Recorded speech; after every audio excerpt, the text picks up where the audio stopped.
في معجزة في القرآن الكريم مدهشة جدا وتثبت لك ان فعلا القرآن الكريم منزل من فوق 7 سماوات. الوقت اللي نزل فيه القرآن على النبي صلى الله عليه وسلم ما كانش حد يقدر ينزل في عمق البحر اكتر من 15 متر بس، لكن مع اختراع الغواصات في العصر الحالي العلماء اكتشفوا حاجة غريبة جدا القرآن اتكلم عنها من 1444 سنة، ان البحر اللي احنا بنشوفه ده ليه طبقتين. الطبقة الاولى عميقة جدا وضلمة وعليها موج متحرك، والطبقة الثانية بقى هي الطبقة اللي احنا بنشوفها الطبقة السطحية وقاعها مظلم برضه. اسمع بقى ربنا قال ايه في القرآن الكريم قبل اختراع الغواصات والحاجات دي كلها: أو كظلمات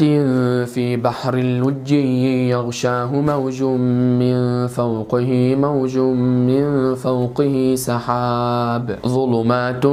بعضها فوق بعض إذا أخرج يده لم يكد يراها ومن لم يجعل الله له نورا فما له من نور.